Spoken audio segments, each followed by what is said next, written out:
Italia, diciembre de 1913. Un hombre llega a Florencia tras 16 horas de viaje. Se aloja en un pequeño hotel decrépito. Está aquí para una reunión secreta con dos de los mayores expertos en arte de Italia y tiene algo extraordinario que vender. El cuadro más famoso del mundo, la Mona Lisa de Leonardo da Vinci. Solo tardan un par de minutos en darse cuenta de que es la auténtica. Mona Lisa había desaparecido del Louvre, en París, 2 años antes.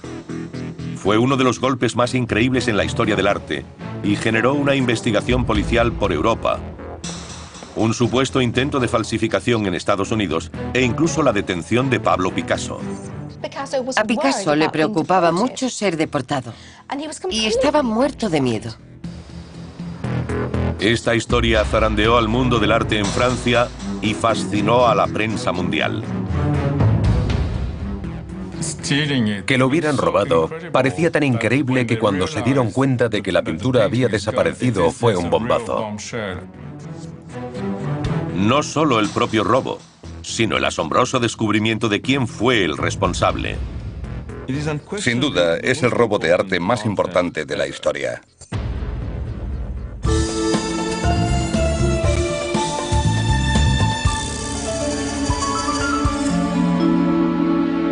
Robos de arte.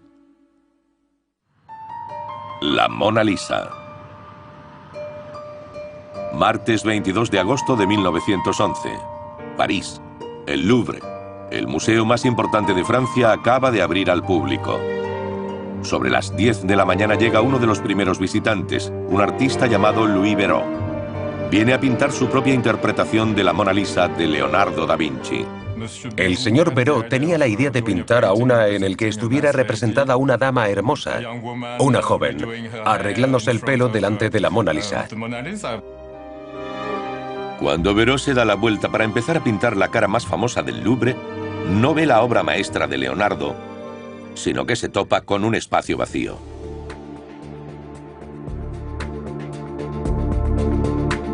Sorprendido y molesto, va a buscar a un vigilante para preguntarle dónde está el cuadro. El celador no parece preocuparse. Alguien le dijo, puede que la hayan enviado a algún lado, al estudio del fotógrafo del museo, o quizás alguno de los conservadores lo necesitaba en su despacho. El vigilante sale a buscar la pintura, pero no la encuentra por ningún lado. Nadie en el museo llegó a la conclusión de que el cuadro había sido robado. La calma casi reverencial del Louvre está a punto de romperse. Unos minutos más tarde, el celador volvió corriendo gritando: ¡ha desaparecido! ¡Ha desaparecido! Había sucedido lo impensable. Una de las pinturas más famosas del mundo, comenzada por Leonardo en 1503 y expuesta en el Louvre durante más de 100 años, se había esfumado. Cuando se dieron cuenta de que la obra había desaparecido, fue un bombazo. A las 11 en punto, el museo llama desesperado a la policía. Las autoridades y el gobierno francés están al borde del colapso. Se acordona el Louvre, se cierran todos los accesos y empieza una búsqueda desesperada. El director de la policía, el señor Lepine, el inspector jefe de la Sûreté, la Policía Nacional Francesa y 60 inspectores más recorren el museo. Cierran las puertas y quieren interrogar a toda la gente. En el Louvre había caos, pánico y sorpresa. Había unos 60 detectives recorriendo el Louvre, interrogando a todo el mundo, y unos 100 o 120 gendarmes custodiando el lugar, para asegurarse de que nadie entraba ni salía. Era impensable que alguien hubiera tenido ni siquiera la idea de robar el cuadro más famoso del mundo. Era una catástrofe. El mundo del arte en Francia estaba desolado. No hubo ningún plan elaborado, ni se vulneró la seguridad, ni siquiera hubo amenazas previas. El retrato de Mona Lisa, conocido también como la Gioconda, había desaparecido a plena luz del día.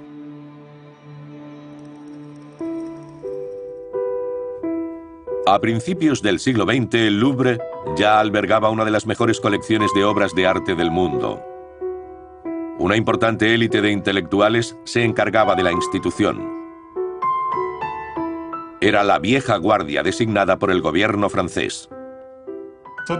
Había intelectuales o historiadores del arte muy respetados. Y sí, eran parte de la clase dirigente de Francia. Pero el Louvre estaba acostumbrado a recibir amenazas contra algunas de sus obras. Pero los directivos del museo las despachaban como excentricidades. El embajador austriaco recibió cartas en las que se decía que un grupo de ladrones planeaba robar en el museo. Y nada de eso fue cierto. Se había producido algún hurto menor de estatuillas antiguas y objetos pequeños. Así que debían haber reforzado la seguridad. Podemos imaginar que las autoridades del Louvre no se tomaron en serio aquellas amenazas. El Louvre pensaba que tenía motivos para sentirse seguro. Contaba con un ejército de vigilantes para controlar las galerías y las principales entradas, pero tras los uniformes había un gran descontento. Los vigilantes del museo no eran profesionales, sino exsoldados enviados por el Departamento de Guerra.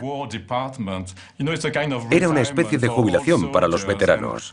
Algunos de ellos habían estado en el ejército colonial y tenían mal carácter o eran alcohólicos.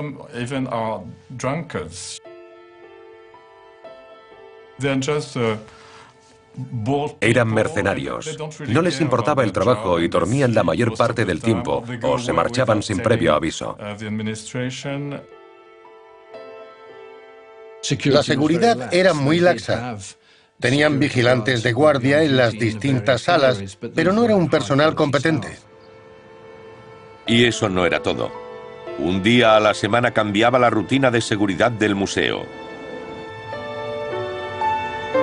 El Louvre estaba abierto al público 6 días y cada lunes cerraba para hacer reparaciones y limpieza.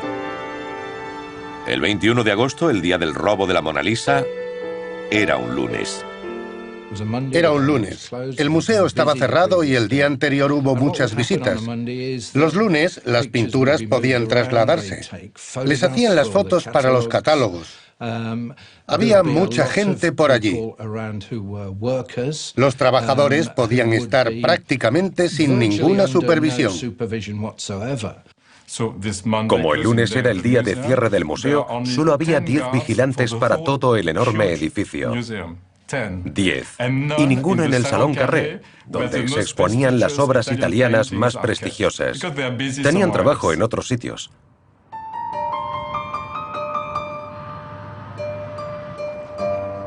A las 6 de la mañana, Vincenzo Peruggia, un carpintero italiano de 30 años, salió de su pequeño apartamento cerca de la Estación del Este. Había nacido en Italia, pero emigró a Francia para ganarse la vida.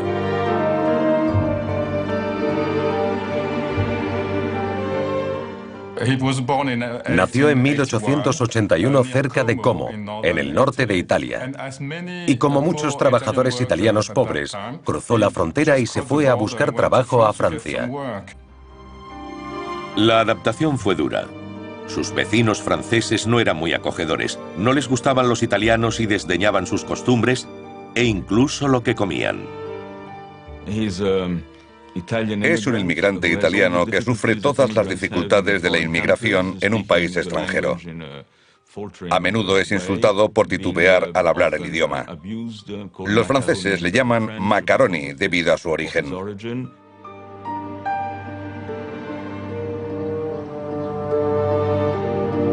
El menosprecio de los franceses hiere a Peruggia. Al principio luchó bastante para encontrar trabajo, pero su pericia como carpintero acabó dando frutos. Consiguió un buen trabajo en el Louvre.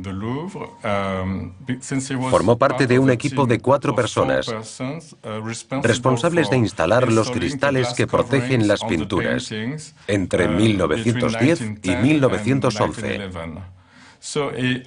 Así que manejó la Mona Lisa con los otros 3 compañeros para colocar el cristal protector.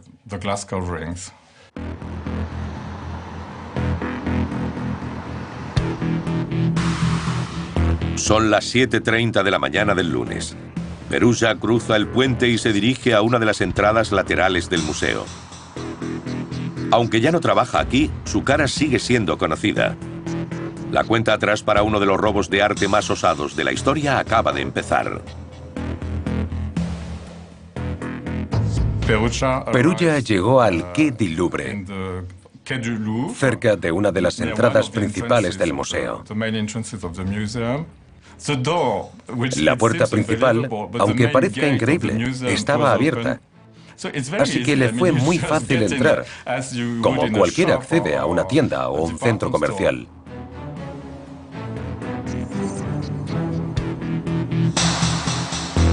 Perugia, para todos un trabajador del Louvre, se dirige al Salón Carré. Las galerías están casi desiertas. Perugia conoce el museo. Ha trabajado ahí y sabe que cierra los lunes. Sabe que hay muchos trabajadores y muchos comerciantes, que la seguridad está algo más relajada.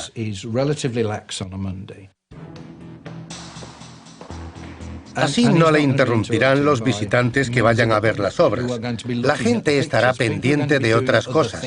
No se centrará en los cuadros. Perugia entra en el Salón Carré. Estaba algo tenso, por supuesto. Estaba nervioso, pero mantenía cierta tranquilidad porque sabía exactamente lo que hacía. Cruza rápidamente la sala vacía y descuelga la Mona Lisa de la pared. Conoce las dimensiones de la pintura, sabe cuánto pesa y cómo está colgada de la pared, así que no le cuesta sacarla. También tiene claro cómo debe llevarla.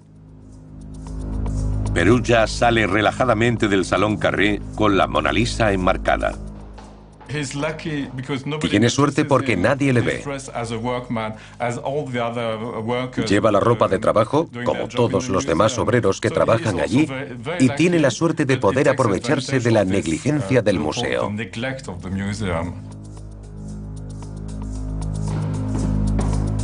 ¿Cómo esperaba pasar ante los vigilantes y salir con la Mona Lisa sin ser descubierto? Coge el cuadro y lo lleva a una escalera pequeña cercana. Pero de repente oye un ruido arriba. Alguien se acerca. Rápidamente se sienta, como si estuviera descansando, y espera a que el otro trabajador se marche.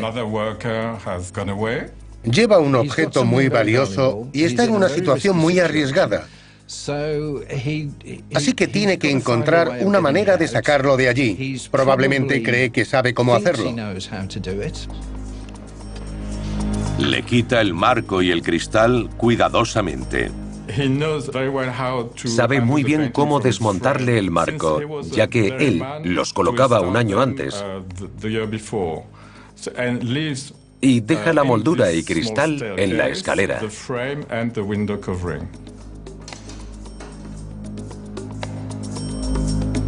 Ahora ya solo tiene la pintura sobre tabla del siglo XVI. La cubre con una tela blanca. Entonces baja por la escalera para ver si la puerta está abierta. Pero cuando llega a la puerta, la encuentra cerrada. No se asusta. Otra persona dejaría la pintura allí y saldría corriendo, pero mantiene la cabeza fría para pensar. Cree que sabe cómo puede abrir esa puerta. Empieza a quitar los tornillos del pomo, pero con la vía de escape aparentemente bloqueada. Perugia es un blanco fácil para los vigilantes. De repente su suerte vuelve a cambiar. En ese momento pasa por allí un fontanero llamado Sauvé que lo conoce. Pero sigue manteniendo la calma. Se acerca a alguien a quien conoce y en una conversación informal le dice que algún estúpido ha cerrado la puerta. Su excompañero le contesta: "No te preocupes, tengo la llave", y se la abre. Ahora solo le queda una puerta para estar fuera. Esta puerta, que se llama Porte du Louvre, es la que usó Perugia para salir del museo.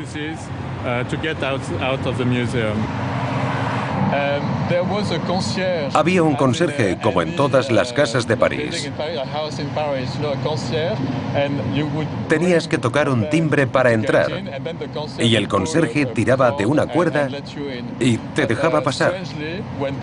Extrañamente, cuando Perugia quiere salir del museo, la puerta está entornada. No tiene que pedirle a nadie que le abra. ¿La puerta está abierta? Sí. Es increíble, sales y más. Es muy fácil.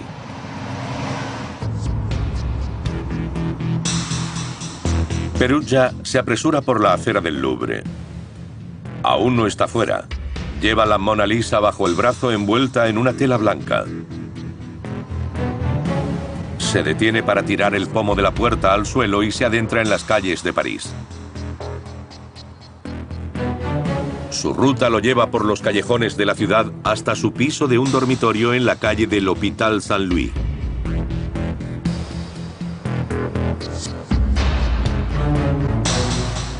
Sube las escaleras de madera hasta la segunda planta. Son las 8 de la mañana y se siente aliviado por haber llegado a su casa. Lo había conseguido y nadie lo había pillado. Aquí vivía y aquí tuvo guardada la Mona Lisa en una habitación miserable, en este pobre bloque de pisos. Una de las pinturas más famosas del mundo ha sido robada. Los vigilantes del Louvre, burlados por un carpintero italiano. Pero nadie supo nada hasta 24 horas más tarde.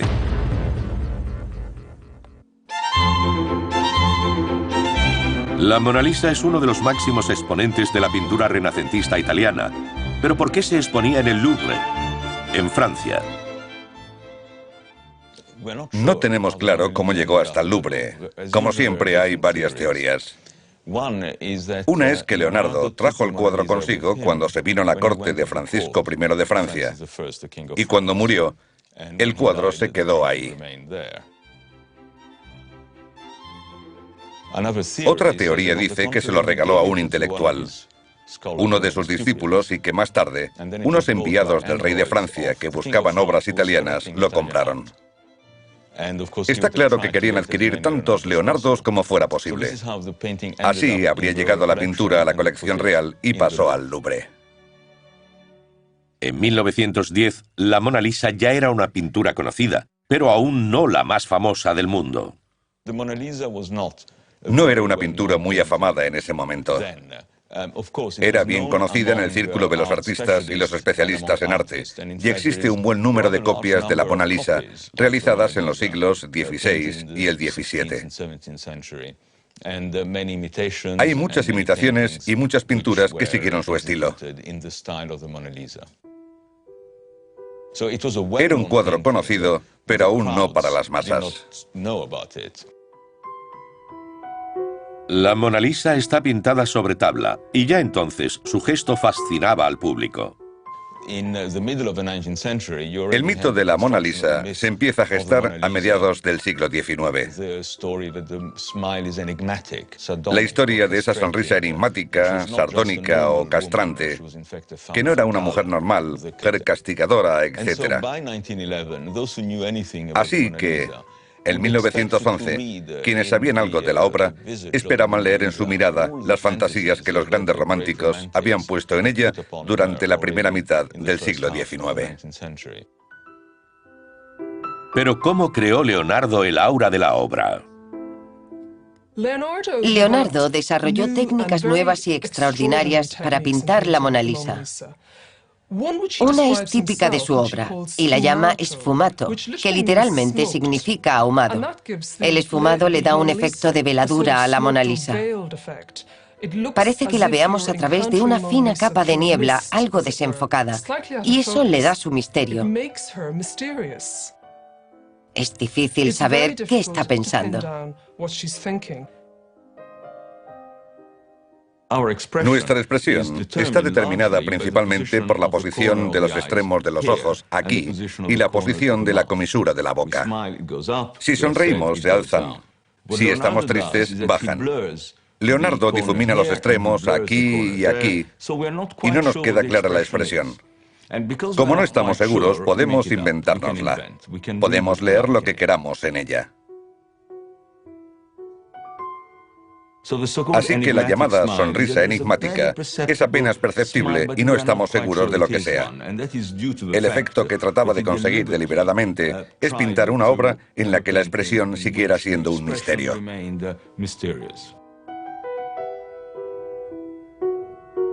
Y hay otro truco que hace única a esta obra maestra de Leonardo. La mayoría de los retratos de la época mostraban al sujeto de frente sin expresión. E incluso más populares eran los de perfil, parecidos a las fotos de la policía, que no son muy expresivos. Lo que hace Leonardo es mantener la cara mirándote directamente en línea recta, pero el cuerpo está ligeramente girado, en posición de 3/4. Es como si Mona Lisa estuviera sentada en la postura tradicional del Renacimiento y alguien la hubiera llamado. Como si estuviera así, completamente, y se gira para mirar a la persona que la llama. Parece que esté en... Sí, es como una instantánea en la que se movió. La Mona Lisa era sin duda una pintura de gran interés.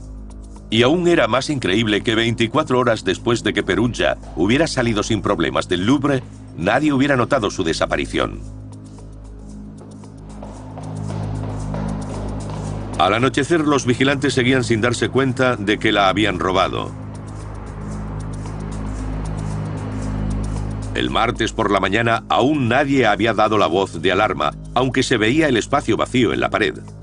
En ese momento llegó Louis Béraud para pintar su Mona Lisa. Se dio cuenta de que no estaba allí y se quejó a los celadores. Les dice, son las 9 y aún no han devuelto la pintura a su sitio. Esto no es...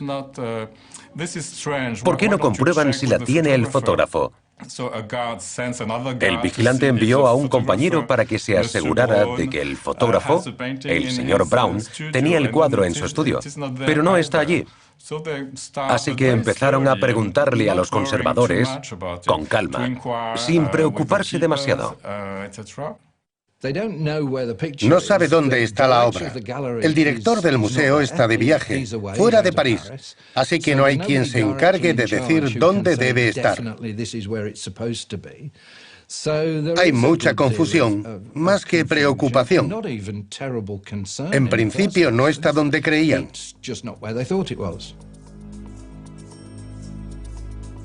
A las 11 de la mañana se impone la terrible verdad. Han robado la Mona Lisa. Se dan cuenta de que la pintura no está por ningún lado y avisan al responsable del museo, a Georges Benedict. Le dicen, ella no está aquí, ha desaparecido.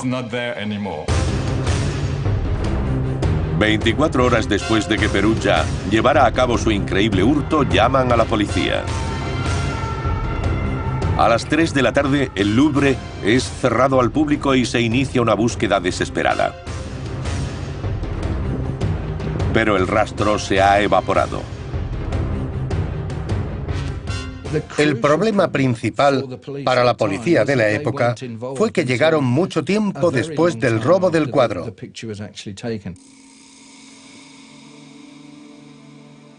Así que la sensación de urgencia y la necesidad de entrevistar a las personas que podrían haberlo presenciado no tiene sentido.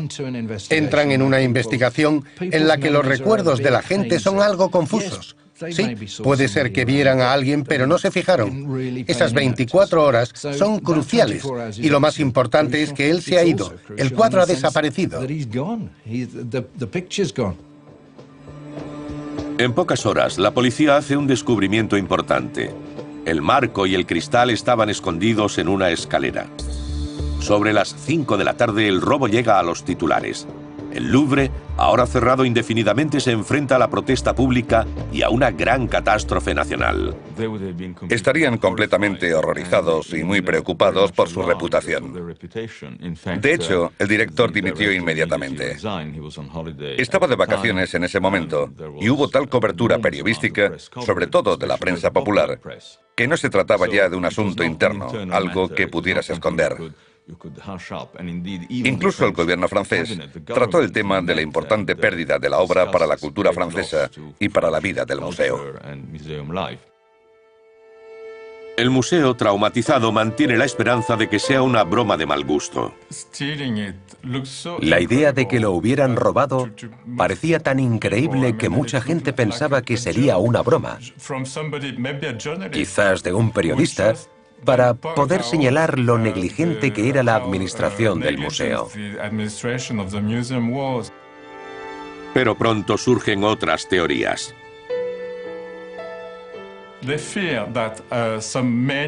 Temen que algún loco se haya llevado la pintura y le cause daños o la destruya.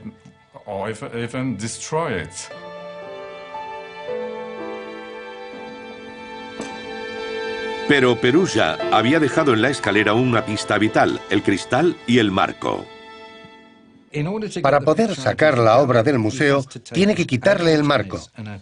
Es una operación arriesgada, ya que la pintura puede resultar dañada, pero también implica que tenía que quedar escondido mientras lo hacía. Además, tiene que cogerlo físicamente. Lo más probable es que haya dejado pistas, y sabemos que dejó una huella del pulgar muy clara.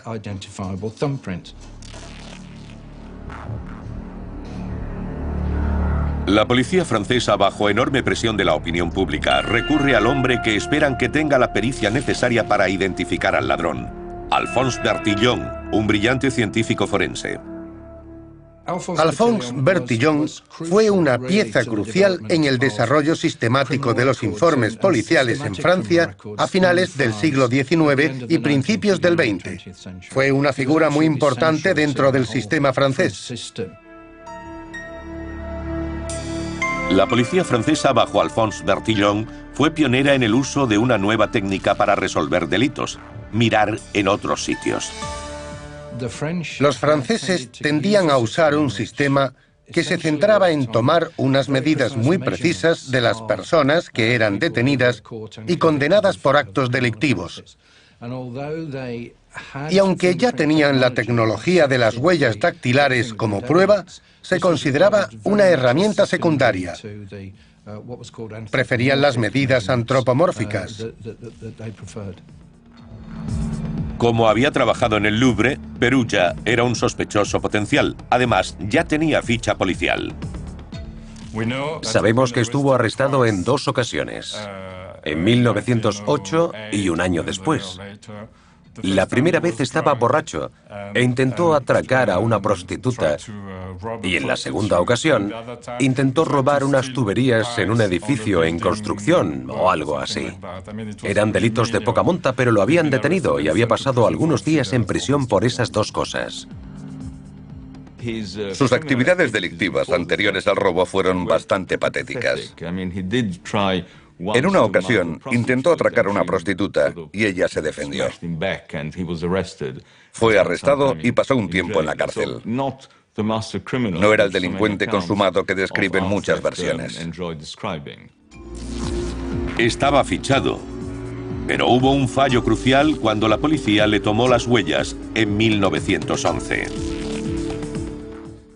Eran muy sofisticados, porque tomaban medidas muy precisas de la distancia entre los ojos, la longitud del antebrazo, el tamaño de las manos o de las orejas. Guardaban registros muy precisos de cualquier tatuaje, cicatriz o marca, pero por otro lado, solo tenían fichas con las huellas de la mano derecha. No tenían las huellas de todos los dedos, y eso nos confirma la poca importancia que se le daba a este tipo de identificación. Tiene la ficha de sus huellas y encuentran una en el marco, pero es del pulgar izquierdo, así que no les sirve de nada. La policía estaba convencida de que el delito lo había cometido un empleado y entrevistó a más de 200 trabajadores del museo, pero no llegó a nada. Además, cometieron un grave error. Olvidaron entrevistar al equipo de 4 artesanos que montó el cristal protector de la Mona Lisa y de otros cuadros. Entre ellos estaba Vincenzo Perugia. Se olvidaron de la empresa que se encargaba de colocar las protecciones de cristal en las obras maestras del museo.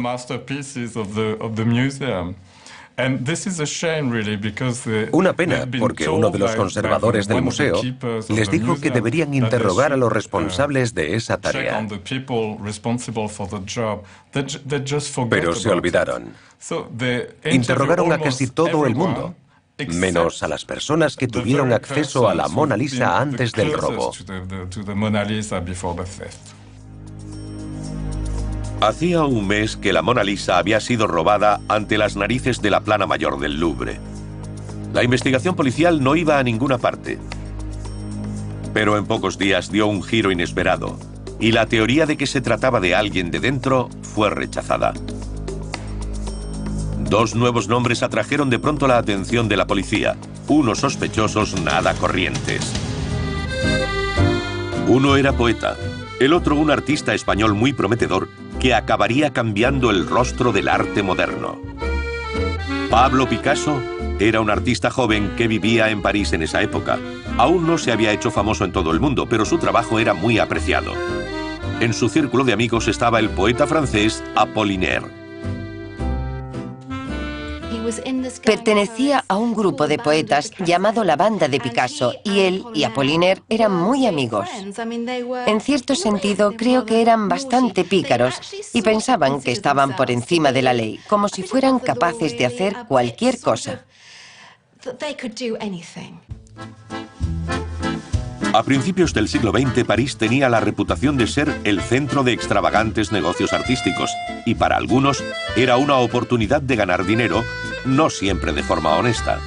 Un amigo del grupo de Picasso decidió robar algunas estatuillas egipcias. Habían estado expuestas en el Louvre e increíblemente fue bastante sencillo. Ahora se las ofrecía a Apollinaire, quien las aceptó. Pero cuando se conoció la noticia del robo de la Mona Lisa, unos meses más tarde, Apollinaire se dio cuenta de que las estatuillas podían convertirlo en sospechoso. En cuanto salió a la luz el robo de la Mona Lisa, Apollinaire estaba aterrorizado por si lo implicaban en el delito. Pero el rastro de las estatuillas iba a complicarse un poco más. Apollinaire se las ofreció a Picasso, que hasta entonces no supo que eran robadas. Fue a hablar con Picasso y le dijo: creo que tendría que deshacerme de estas estatuillas tirándolas al Sena. Picasso se rió y le dijo que no podía tirar obras de arte al Sena. Por Dios, llévalas a la policía. Los dos estaban convencidos de que la policía seguiría el rastro de las estatuillas hasta ellos. Estaban en apuros. Apollinaire fue a la policía y se entregó. Lo confesó todo. Entonces, Picasso también fue a la policía y, completamente avergonzado, simuló no conocer a Apollinaire. Apollinaire lo miró. Iba esposado y estaba completamente destrozado. Picasso lo miró al pasar por su lado y dijo: no sé quién es este hombre. El 11 de septiembre, Picasso fue interrogado por la policía. Él defendió su inocencia. Al principio era una broma, pero se convirtió en algo peligroso y le daba mucho miedo la posibilidad de ser deportado. Creo que le afectó mucho. Fue un giro inesperado, pero estaba claro que ninguno de los dos había tenido nada que ver con el robo. La investigación policial tenía que seguir por otro lado.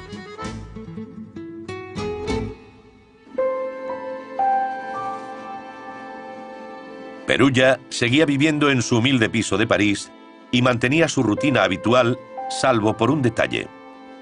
La Mona Lisa seguía en los titulares de los periódicos y a Perugia le inquietaba tenerla en el piso. Pero ese no era el único motivo.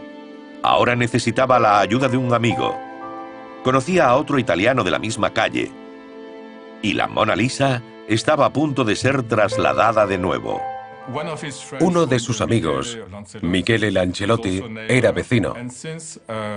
Parecía mejor opción porque la habitación de Perugia no tenía calefacción y había mucha humedad. Empezó a preocuparse porque era un hombre muy cuidadoso y no quería dañar el cuadro. Le inquietaba que la humedad le afectara y le pidió a Lancelotti que guardara el cuadro en su habitación. Este no tuvo nada que ver con el robo, pero guardó la pintura durante un mes o dos en su habitación. Pasamos de una etapa en la que él era la única persona que sabía que la tenía a un momento en el que alguien más conoce la situación. Y aunque confíes plenamente en alguien, la historia de las investigaciones policiales está plagada de traiciones de cómplices en quienes se ha confiado. Está en una situación muy vulnerable, pero tiene suerte si tenemos en cuenta el drama que se ha generado en París. Su amigo, un compatriota, seguramente también compartía con él las experiencias de rechazo y de disgusto por los franceses, y o no se daba cuenta de lo que tenía colgado en la pared, o tenía la misma actitud que Perugia y no iba a decir nada a las autoridades francesas. Durante 2 años poco más se supo de las investigaciones sobre el robo de la Mona Lisa. Vincenzo Perugia no se hacía notar, pero seguía viviendo en París. No sabemos muchas cosas de su vida durante estos años. En un momento, decide dejar la empresa para la que trabaja, la de los cristales, y organizó una huelga o algo por el estilo. No sabemos casi nada sobre él.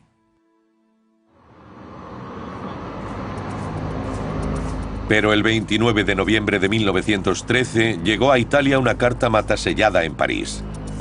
Iba dirigida a la oficina en Florencia de un conocido marchante de obras de arte, Alfredo Geri, y estaba firmada con el misterioso nombre de Leonardo. Geri era senz'altro uno dei più importanti antiquari mercanti nella Geri era uno de los anticuarios más importantes de Florencia a finales del siglo XIX y principios del XX. Pertenecía a un mundo particular, una élite de expertos en arte, grandes conocedores de la pintura italiana del pasado. Perugia había visto un anuncio que Geri había puesto en la prensa ofreciéndose a comprar obras de arte en Italia. Había escrito cartas a otros comerciantes de arte en Europa, pero nadie había contestado hasta ahora. Le escribe una carta a este anticuario italiano de Florencia para decirle que vende la Mona Lisa.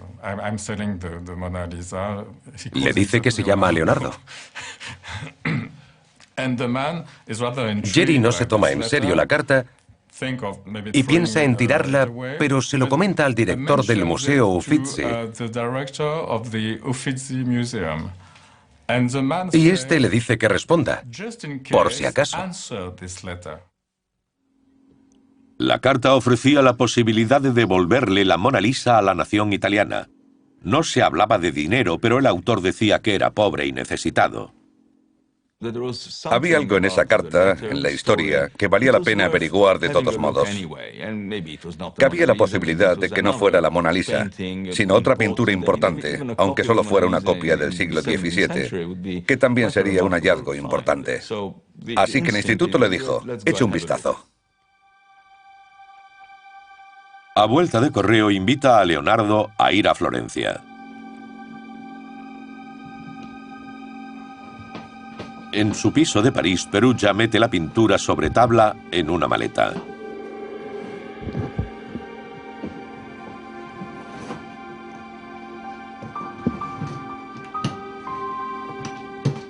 Llega a la estación del Este y compra un billete de tercera para Florencia.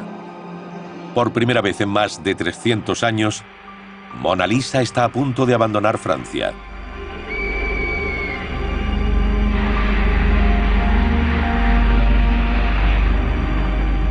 La obra maestra de Leonardo va a soportar su última vejación dentro de una maleta maltrecha y vulnerable al menor golpe.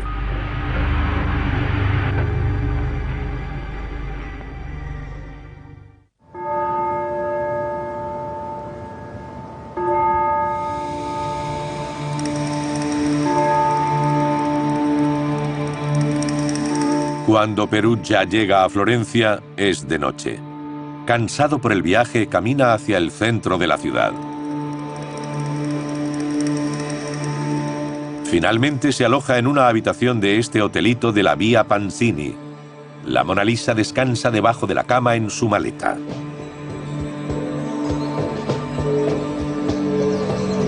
A la mañana siguiente, Perugia se despierta con el sonido de las campanas del Duomo. La oportunidad que lleva esperando 2 años está a punto de hacerse realidad. Para calmar los nervios, decide pasear por el centro de Florencia y cruza el Ponte Vecchio, parándose brevemente para ordenar sus ideas.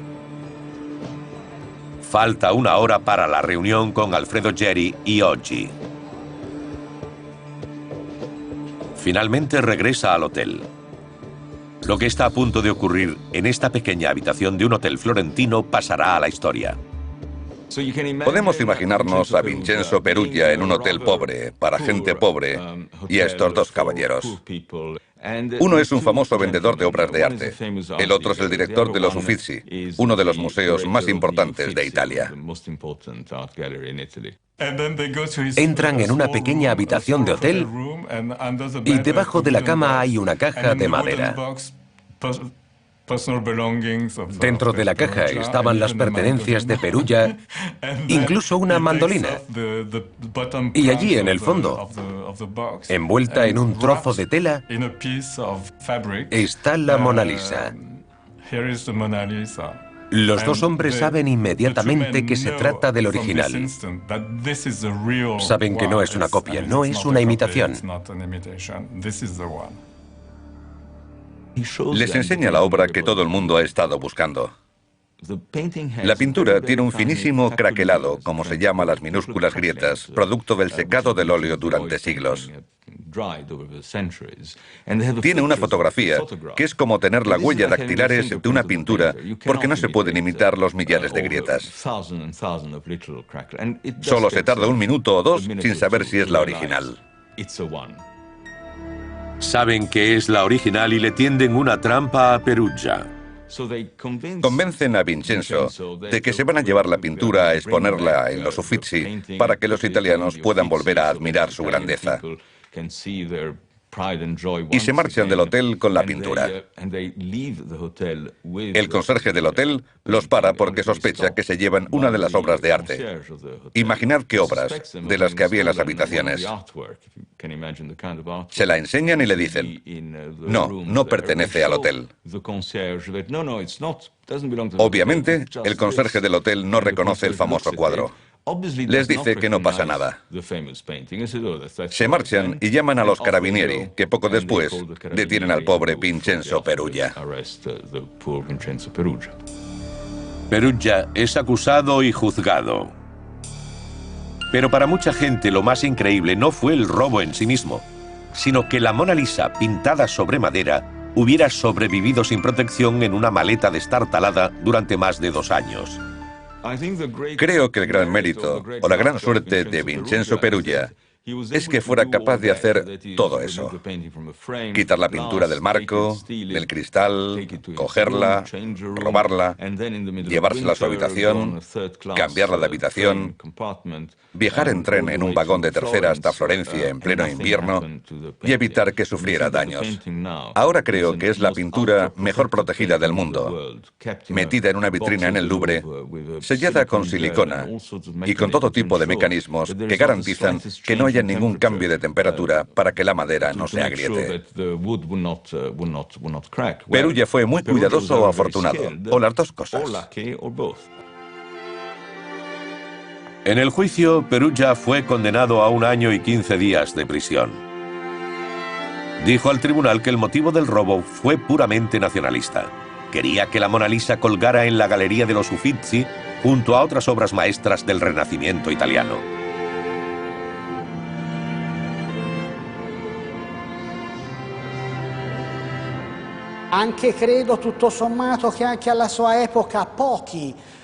Creo que en esa época pocos lo consideraron un héroe. Más bien lo veían como un tonto, un ladrón, un ladronzuelo. simpático, se vogliamo, porque la sua Pero también recibió cierta empatía, porque su justificación fue devolverle la obra a Italia, y había sido tan ingenuo. Può ispirare simpatia. Pero al final tuvo que pasar 1 año y 15 días en la cárcel en Florencia, una prisión antigua y sombría. Pero mientras Perugia estaba en la cárcel, su sueño se hizo realidad, aunque por poco tiempo. La Mona Lisa fue expuesta en la Galería de los Uffizi durante 1 mes. Il quadro era esposto exactamente in questo angolo. El cuadro estaba expuesto exactamente en esta esquina, en un caballete delante de la pared. La pintura estaba aquí. Y el recorrido habitual de la gente por el museo terminaba aquí para poder admirar la obra maestra de Leonardo. E arrivava qui per poi ammirare il capolavoro di Leonardo. 1 mes después, fue de vuelta al Louvre. In realtà questa tristezza allora dovrebbe essere molto più generale. En realidad, la tristeza por la pérdida de la Mona Lisa no era tan grande si tenemos en cuenta que muchas grandes obras italianas pertenecen a colecciones privadas actualmente y fueron arrebatadas durante la época de Napoleón. Molto arrabbiati con le razzie di Napoleone. Para nosotros, la venta de la Mona Lisa no era una gran tragedia nacional porque hay muchas pinturas italianas del Renacimiento que de algún modo fueron robadas. Sono stati pressoché rubati.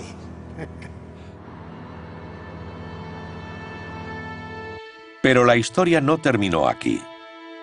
20 años más tarde surgió un nuevo giro que, de ser cierto, pondría en duda el papel de Perugia como el fanático nacionalista que actuó solo.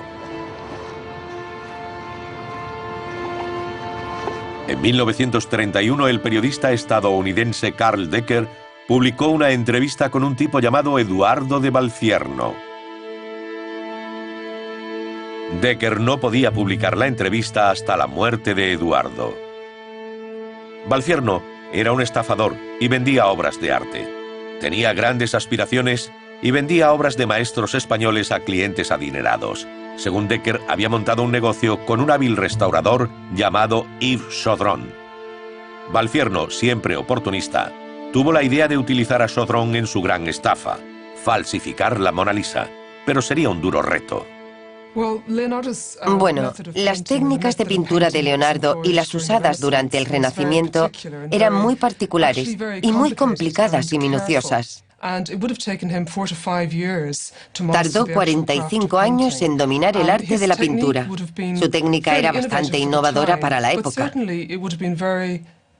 Pero era muy detallista y su trabajo implicaba un alto grado de preparación de los pigmentos que se molían a mano usando un mortero para después mezclarlos con claras de huevo o aceite. Pintaba una parte, la dejaba secar, luego le daba unas cuantas pinceladas muy finas, dejaba secar y volvía a pintar encima, construyendo capa sobre capa. Buena parte de la belleza de la Mona Lisa y de otras obras de Leonardo dependen de esta técnica tan minuciosa y lenta. Tardó 4 años en pintar la Mona Lisa. En 1910, Valfierno le pidió a Chaudron que hiciera 5 copias más de la Mona Lisa, mientras él se mantenía ocupado entrando en contacto con varios clientes adinerados que podían estar interesados en convertirse en propietarios de la pintura más importante del mundo. Las falsificaciones de Valfierno estaban listas para cruzar el Atlántico. 5 estaban guardadas en un almacén en Nueva York. La sexta salió camino de Buenos Aires. Pero ¿quién iba a creer que se podía convertir en el propietario de la pintura más famosa del mundo si la original seguía estando en el Louvre? Creo que cualquier plan para falsificar la Mona Lisa tenía que ser muy osado y ambicioso, dadas las dificultades de reproducir la pintura con resultados convincentes.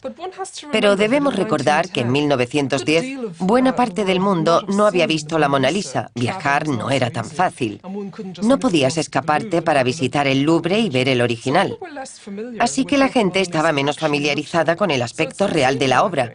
Supongo que es comprensible que si era una copia de alta calidad, la gente que no estuviera muy familiarizada con el original podría haber caído en el fraude. Según Decker, Valfierno puso en marcha su plan.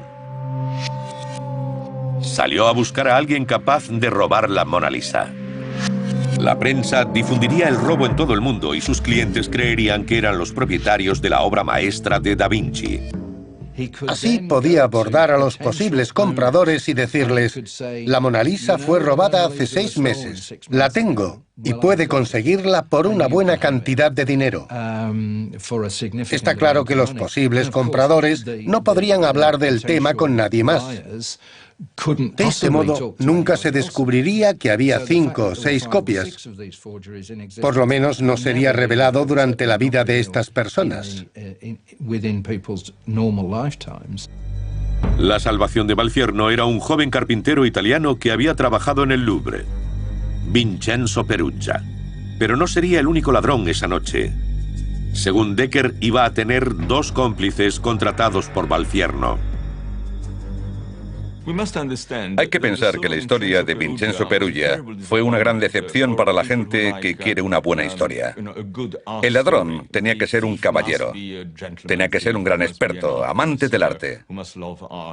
Debía ser un millonario estadounidense oculto, dispuesto a pagar grandes sumas de dinero para ver la Mona Lisa en su casa de campo o en su domicilio.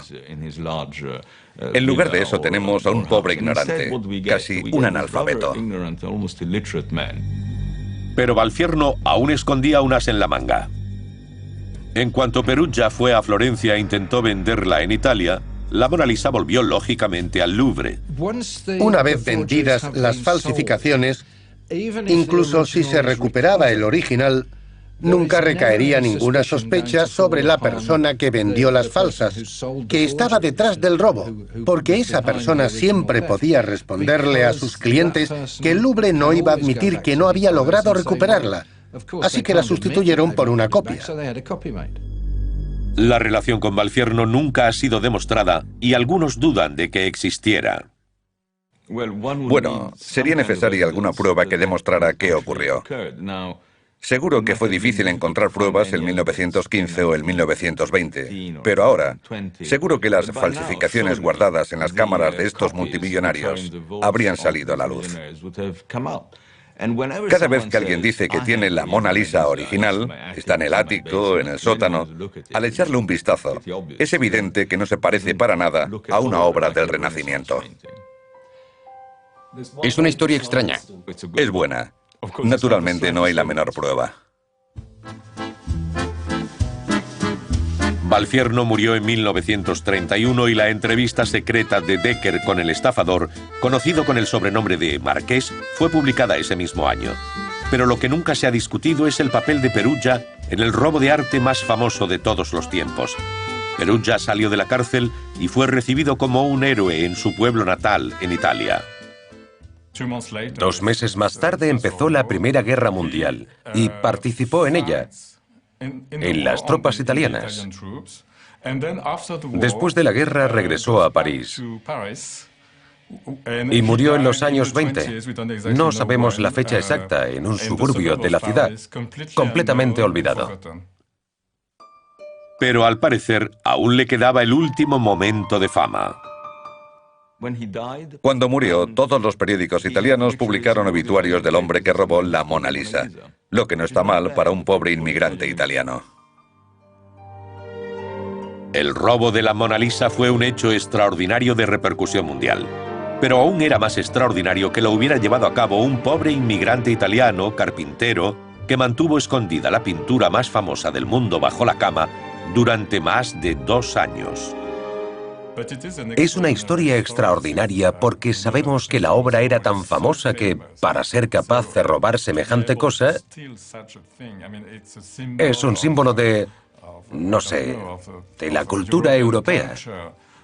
Y desapareció de repente generando el temor de que un loco pudiera destruirla. La historia es verdaderamente increíble.